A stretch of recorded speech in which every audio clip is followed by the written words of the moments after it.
ಈ wide leg ಜೀನ್ಸ್ಗೆ ನಾನು ಕೊಟ್ಟಿದ್ದು ಬರೀ 750 ರೂಪಾಯಿ ಅಷ್ಟೇ. ಹೆಲೋ, ಎಲ್ಲರಿಗೂ ನಮಸ್ಕಾರ. Welcome back to my mini vlog.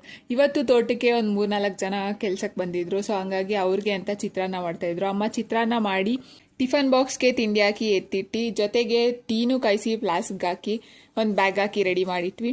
ಇತ್ತೀಚೆಗೆ ಒಂದು ಹೊಸ ಅಭ್ಯಾಸ ಮಾಡ್ಕೊಂಡಿದ್ದೀನಿ, ಐಸ್ ವಾಟರಲ್ಲಿ ಫೇಸ್ ರಂಕ್ ಮಾಡೋದು. ಇದರಿಂದ ನಾನು ನೋಡಿದ ಡಿಫ್ರೆನ್ಸ್ ಏನು ಅಂತಂದರೆ, ಮುಖದಲ್ಲಿರೋ ಪಫಿನೆಸ್ ಕಡಿಮೆ ಆಗುತ್ತೆ, ಜೊತೆಗೆ ಡೇ ಫುಲ್ ಒಂಥರ ರಿಫ್ರೆಶಿಂಗ್ ಅಂತ ಅನ್ಸುತ್ತೆ.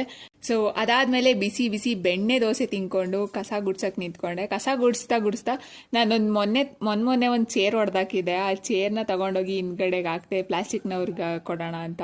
ಈ ಚೇರ್ ಹೊಡೆದಾಕಿದ್ ಮಹಾನ್ ಭಾವಿ ನಾನೇ. ಈ ಚೇರಲ್ಲಿ ಕೂತ್ಕೊಂಡು ಬಿದ್ದಾಗ ನಗಕ್ಕೆ ಶುರು ಮಾಡಿದ್ ನಮ್ಮ ಅಣ್ಣ. ಎಲ್ಲಿ ಕೂತ್ಕೊಂಡು ನನ್ನೇ ನೋಡ್ಕೊಂಡು ನಗ್ತಾ ಇದ್ದ. ಈ ಥರ ನಿಮ್ಗೇನಾದರೂ ಅಣ್ಣಂದಿದ್ದು ನಗ್ತಾ ಇದ್ರೆ ಕಮೆಂಟ್ ಸೆಕ್ಷನಲ್ಲಿ ತಿಳಿಸಿ ಅವ್ರನ್ನ. ಅದಾದಮೇಲೆ ಮಧ್ಯಾಹ್ನ ಮಳೆ ಬರೋಕ್ಕೆ ಶುರು ಆಯಿತು. ಅದಾದೊಂದು ಸ್ವಲ್ಪ ಹೊತ್ತಿಗೆ ಮತ್ತೆ ಬಿಸಿಲು ಬರೋಕ್ಕೆ ಶುರು ಆಯಿತು. ಸೊ ಹೆಂಗೂ ಬಿಸಿಲು ಬಂತಲ್ಲ ಅಂತ ಸಂಜೆ ವಾಕಿಂಗ್ ಹೋಗಿದ್ವಿ. ವಾಕಿಂಗ್ ಮುಗಿಸ್ಕೊಂಡು ಬಂದಾದಮೇಲೆ ನಮ್ಮ ಮನೆ ಹಿಂದ್ಗಡೆ ಒಂದು ಪಾಪು ಬಂದಿತ್ತು, ಅದನ್ನ ಆಟ ಆಡಿಸ್ತಾ ಇದೆ. ನೀವೇನಾದರೂ ಒಂದು ಅಫೋರ್ಡಬಲ್ ಪ್ರೈಸಲ್ಲಿ ವೈಡ್ ಲೆಗ್ ಜೀನ್ಸ್ನ ತಗೋಬೇಕು ಅಂತ ಇದ್ರೆ ಈ ಜೀನ್ಸ್ನ ಟ್ರೈ ಮಾಡಿ ನೋಡಿ. ನಾನಿದು 750ಗೇನೋ ತರಿಸಿದ್ದು ಮಿಂತ್ರಾದಲ್ಲಿ. ಚೆನ್ನಾಗಿದೆ ಕ್ವಾಲಿಟಿ. ನಾನು ವಾಶ್ ಕೂಡ ಮಾಡಿದ್ದೀನಿ, ಏನೂ ಆಗಿಲ್ಲ, ಚೆನ್ನಾಗಿದೆ. ಫ್ರಂಟಲ್ಲಿ 2 ಪಾಕೆಟ್ಸ್ ಇದೆ, ಬ್ಯಾಕಲ್ಲಿ 2 ಪಾಕೆಟ್ಸ್ ಇದೆ. ಸೊ ಲಿಂಕ್ನ ಅಟ್ಯಾಚ್ ಮಾಡಿರ್ತೀನಿ, ಅಲ್ಲೋಗಿ ನಿಮಗೂ ಬೇಕು ಅಂದರೆ ಪರ್ಚೇಸ್ ಮಾಡಿ. ಸೊ ಇವತ್ತಿಗಿಷ್ಟೇ, ಮತ್ತೆ ಸಿಗುವ. ಅಲ್ಲಿವರೆಗೂ ಮಿಸ್ ಮೇಂಟಿಲ್ ನೆಕ್ಸ್ಟ್ ವಿಡಿಯೋ. ಜೈ ಮೋದಕ್ವಾಲಾ.